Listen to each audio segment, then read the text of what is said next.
What's on the vice president's schedule today? Well, she's traveling and talking to voters and getting her message out there to the American people, something that she's been doing from the very start of this campaign and something that she certainly did when she was President Biden's running mate as vice president. But look, you just mentioned the speech she's going to be giving in that's right. I was asking about today, and I don't think she's got any campaign events on the schedule today, does she?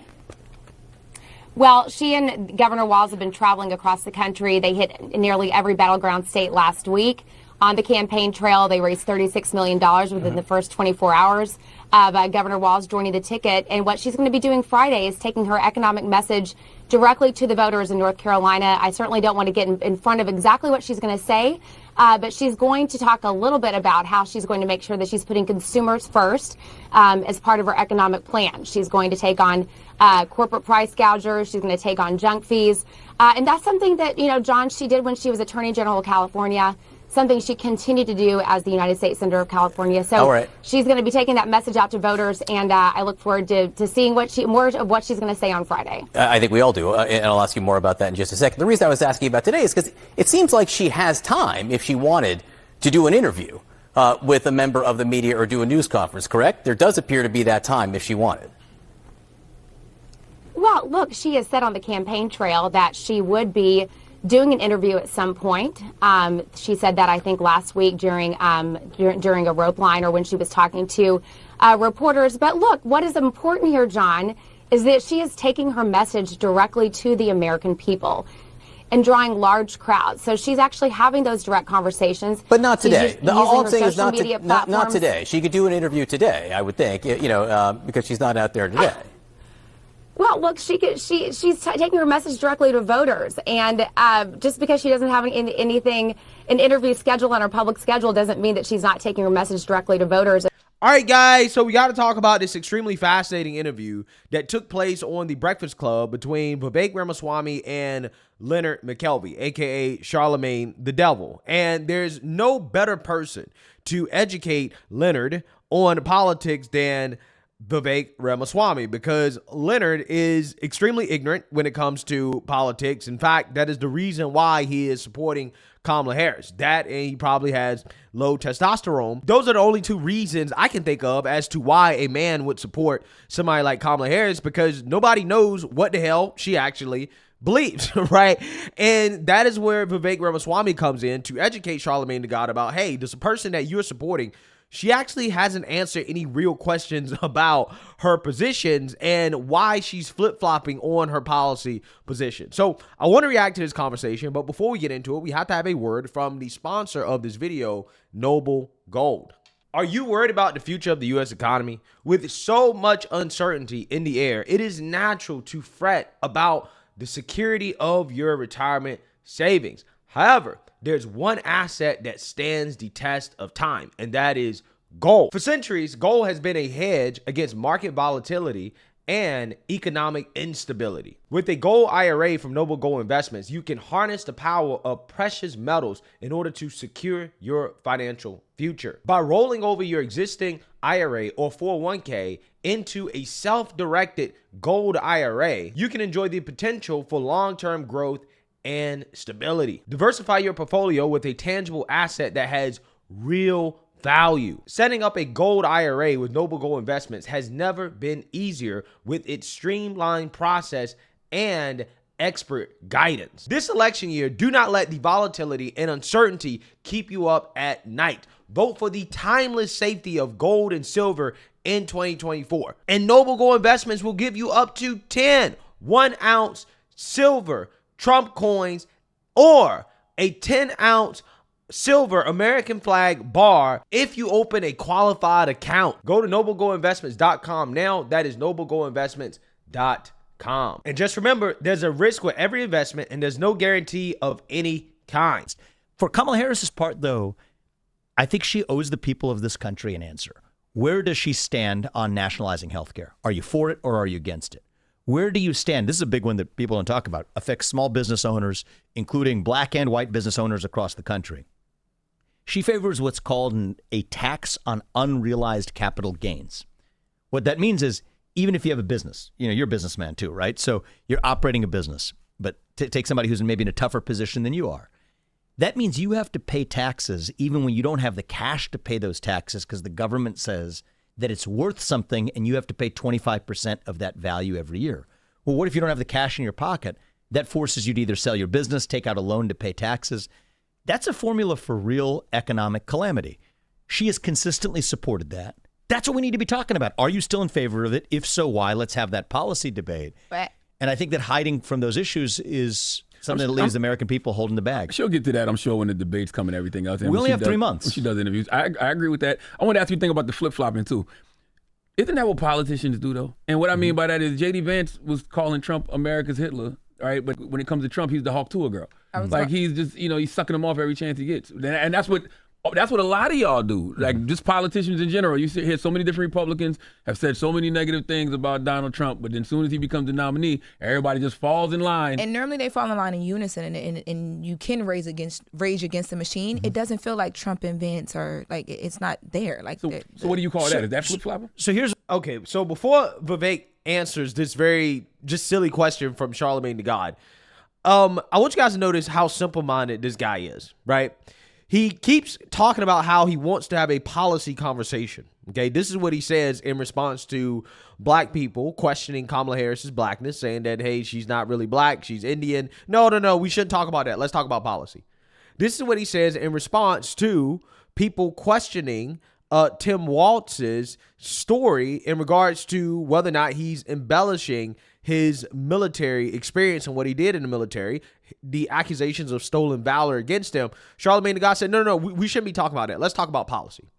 Vivek brings up the policy of Kamala Harris, okay, and the fact that she's for a radical policy like unrealized capital gains taxes, which would tank the economy, okay? It would tank your 401k like instantly, okay? Especially before it's implemented, because everybody who's smart would sell, right? They would sell some of their assets to avoid the unrealized capital gains tax.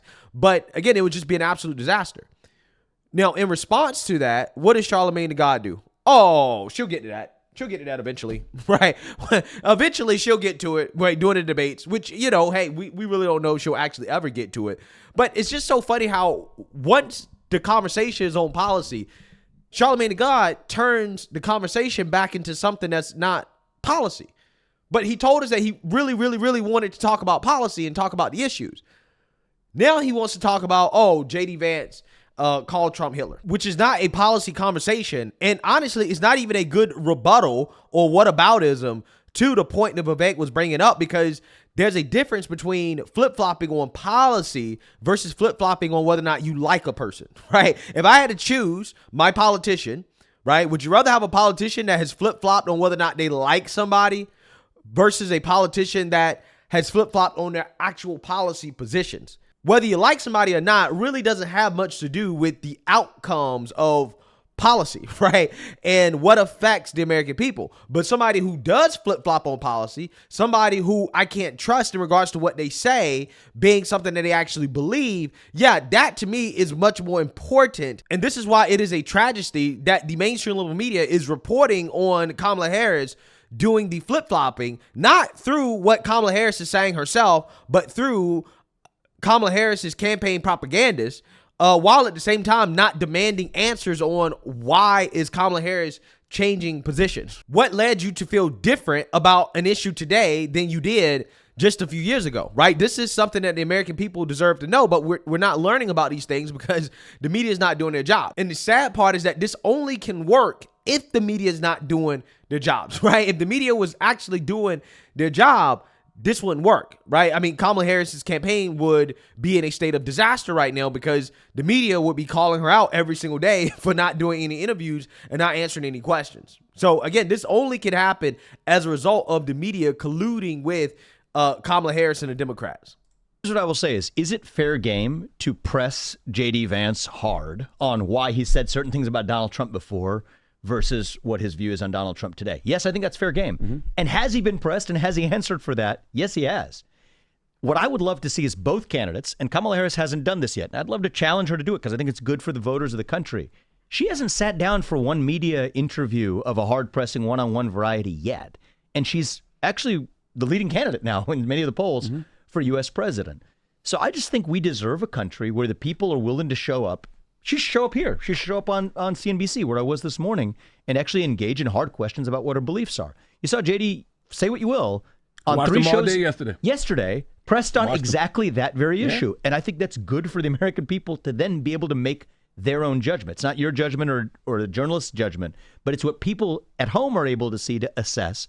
Do I actually believe somebody who believes they changed their mind over the course of time? Kamala Harris might have changed her mind, and I think it's okay. Flip-flopping is one thing, changing your mind thoughtfully is another. But you deserve to be questioned on it, and it's up to the voters to decide whether or not they believe you. Right now, we're not getting that chance.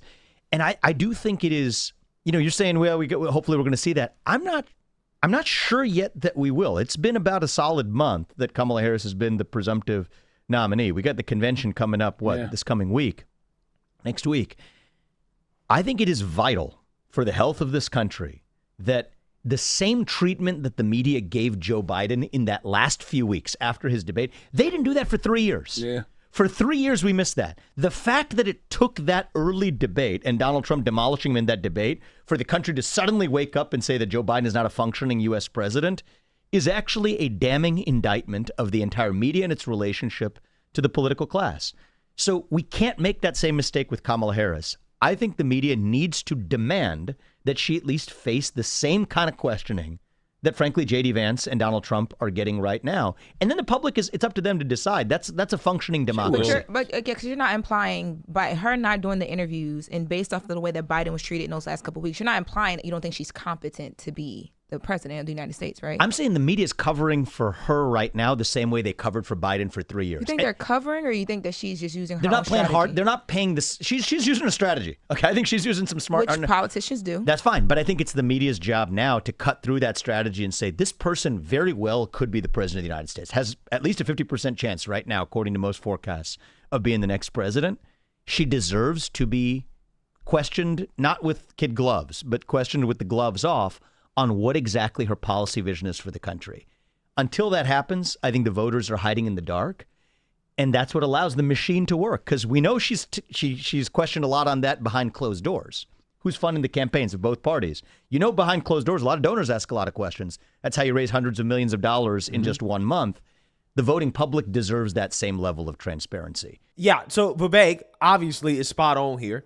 It's just a question of whether or not we're actually going to get that type of transparency, because like he just said, this is what allows the machine to work. Okay, the media is not only just covering for Kamala Harris, but they're covering for her because she's incompetent. So Vivek may not be implying that Kamala is incompetent, but we know the reason why they're covering for her is because of incompetence. If Kamala was competent, then they wouldn't feel the need to cover for her the way that they do. Okay, they would feel comfortable asking her questions, okay, and demanding that she do interviews because they know that, okay, well, she's going to be fine, right? And then she would just do interviews. But again, they're covering for her the same reason that they're covering for Joe Biden, which is that they knew that Joe Biden was not mentally fit to be president, that he should not be running, and that if they actually demanded that Joe Biden do real interviews and they actually covered Joe Biden accurately the way that they should have, like Vivek said that they covered Joe Biden after the debate,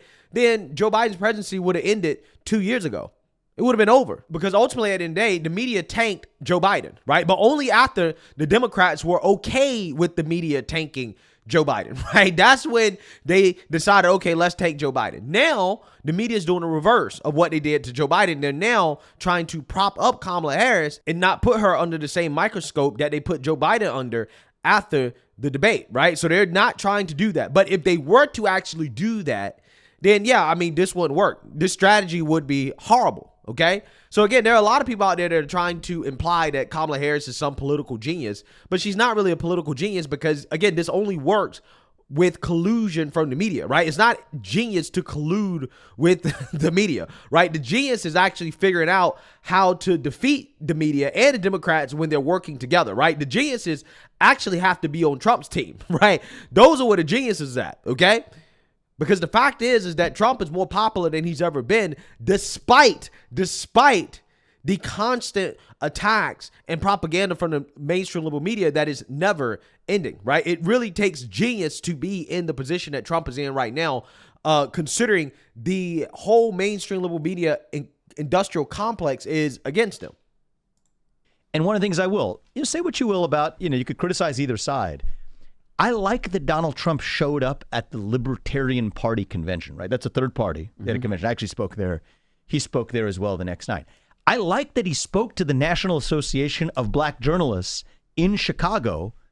I'd love for Kamala Harris to show up at the National Association of Black Journalists. Well, she wanted to, but they wouldn't let her do the virtual thing. She does have a day job. But the day She's still job, vice president. No, but the day job is running. Come on. At this point, she is going full time, reading off a teleprompter at the rallies, the same thing 4 times a day. She should show up for that interview. If Donald Trump sits down with the National Association of Black Journalists, I'm sorry, a scheduling excuse is not a valid reason for the don't we know competitor to also show up. But if Kamala, not to cut you off, I'm sorry. If Kamala sits down with NABJ, we know where she's going conversation-wise, right? I think it's honestly, not necessarily true. I don't think that's true. I think the person who did that interview for Donald Trump, if they had taken the same approach with respect to Kamala Harris, I think that'd actually be pretty good conversation for the country. I don't know if she will. Yeah, but they're not going to do that, right? They're not going to take the same approach, which, again, would have been fascinating to see. If Kamala would have had the cojones to show up, her and Trump, on stage at the same time with those journalists, it would have been very fascinating to see the dichotomy between how they question Trump versus how they question Kamala Harris. I mean, the difference would have been night and day, okay? It would have been very clear, okay, the contrast between the treatment of the media between Trump and Kamala Harris. So, again, it's unfortunate she didn't show up, but, if she would have shown up, I think we would have seen the media expose themselves even more for the partisan hacks that they really are.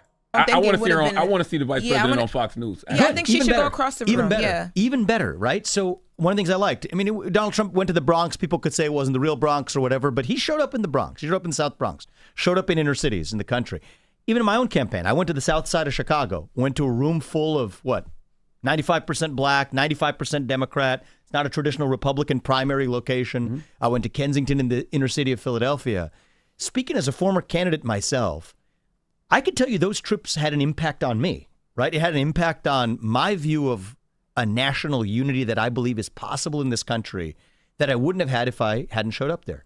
I'd love to see Kamala Harris go into rural Mississippi, going to Alabama, showing up at a Fox News moderated town hall. Well, she does do that. Now, we can't act like she doesn't do that. I mean, even the past week, she hit all of the battleground states, and she's actually hitting the street, which I think in a lot of ways is more effective right now than sitting with down and doing an hostile questioning, interview. though, is not. I want to see her answer questions from people who disagree with her. That's what the country's founded on. All right, so face off with the people you disagree with. So like town halls, you mean? Yeah, town halls. I'm not mad at that. And or hostile journalists. Mm-hmm. And here's why. When you stop talking not to people hostile, hard hitting. Yeah, hard hitting. Yeah. Yeah, I'm about to say, because you see a black woman in a hostile situation. Did you see that when you went to them places? She gonna know how to handle it. She gonna be good. I hope so. We'll see. I hope so for the country. But here's what I will say: is when you stop talking to people who disagree with you, it becomes a lot easier to demonize them. I agree. And that's what happens in the country. So say what you will about, I know we probably have different views on who we're voting for this cycle, but I will say more so than most Republicans, and in this cycle more so than the Democratic opponent, Donald Trump has talked to people who disagree with him, faced off more than Kamala Harris has, and I think she has a couple months left to see if she has it in her to level up. If you want to sit across the table from Xi Jinping or Vladimir Putin, then you better be willing to sit across the table from your fellow Americans who disagree with you and face that questioning too. And that's that's basically what it comes down to, right? I mean, it really comes down to not trying to get Kamala Harris with gotcha questions, right? That's not what anybody is really asking for, okay? What people are asking for is for Kamala Harris to show some leadership, right? Like real, actual leadership, okay? Because leadership is not, necessarily talking to a crowd of people that are, going to agree with you and they're going to like you and they're going to love everything you say, right? Like that's not necessarily leadership, okay? When you are the leader of a country, you're going to be dealing with people who disagree with you a lot, right? On a daily basis, you're going to have to deal with that type of adversity. And Kamala Harris sitting down and doing these interviews, real interviews, is not just about getting answers to questions about her policies. It's also a look into, again, how do you deal with adversity, right? We see how Trump deals with adversity, right? He essentially drags his scrotum on anybody that tries to play him or tries to get over on him or that disrespects him in the wrong way, as we saw at the Black Journalism event. But we haven't really seen that from Kamala Harris, at least not this campaign cycle. Okay, last time we've seen Kamala Harris take some really, really, really tough questions when she was board as czar. Yeah, she folded, right? She wilted away. Okay, this is the reason why her approval rating was so bad, is because her interviews are terrible. Okay, she doesn't come off as very competent, and she doesn't really seem to have great leadership skills. She doesn't seem to be good at handling adversity. So we definitely need to see that, right? And we haven't seen that, and it really blows my mind that you have people that are signing up to vote for something when we haven't seen anything from this person that really gives us insights into, is this person ready for leadership or what this person believes? And that's my challenge to her. If she does that, I'm not going to say I'm going to vote for her, but because I disagree with her on the policies, but I will respect her as a candidate in a way that I don't until she actually does it. You're not just going to support your fellow Indian because she's an Indian? Well, what a stupid question from Charlamagne the God. Again, every time there's a substantive conversation going on the Breakfast Club, this is why, honestly, the Breakfast Club should be banned from bringing intelligent people on their platform, right? Because Charlamagne the God is not intelligent enough to continue that conversation and to drill down deeper into what Vivek is saying. Instead, he talks about, oh, well, you're not going to vote for her just because she's Indian? No, Charlamagne, Vivek doesn't think the way that you do, right? Which is, hey, let me vote for somebody based off their skin color.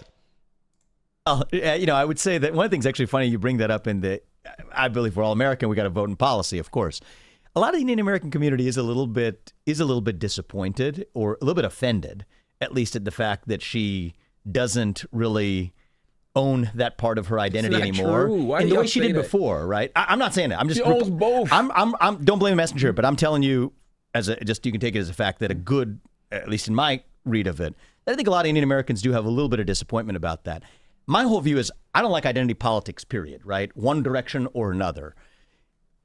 We got to revive our shared American identity. Okay, and so if we are really committed to the ideals of this country, I think we should focus on what policies are you advancing, regardless of your race, regardless of your skin color. So whether she's dealing with a tax or she's dealing with leaning into it, I'm against it in both forms. Forget the identity politics around the board and focus on how you're going to have policies that lift up all Americans.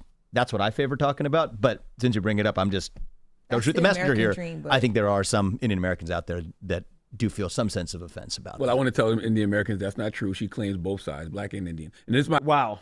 Wow. Well, I can tell you this, right? I actually was talking to my Indian friend yesterday, a couple days ago, about Kamala, and I texted him. I said, bruh, your cousin, she's avoiding interviews, right? She's scared to debate Trump. And this guy was like, that's not my cousin. We don't claim her, right? We don't claim her at all. She's one of you guys. And I was like, no. She's not one of us either.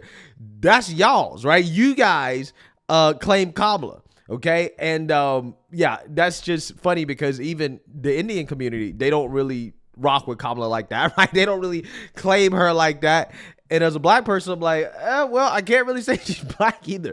So again, it's just a pretty funny thing. But the only people that are really obsessed with stuff like this are people like Charlamagne the Devil, who is voting for Kamala Harris because he thinks that she is a black woman, okay? And Vivek is literally saying, no, we shouldn't do that, right? We shouldn't vote for people based off these things.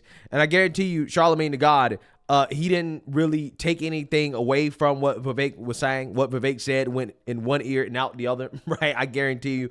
Again, that's the sad part about our politics is that, you have people like that and even educated people like Vivek, unfortunately, can't really help Charlamagne the God wake up and realize just how silly he actually is when it comes to his politics. But let me know what you guys think. Make sure you like, comment, and subscribe. Most importantly, share a Black conservative perspective. Peace.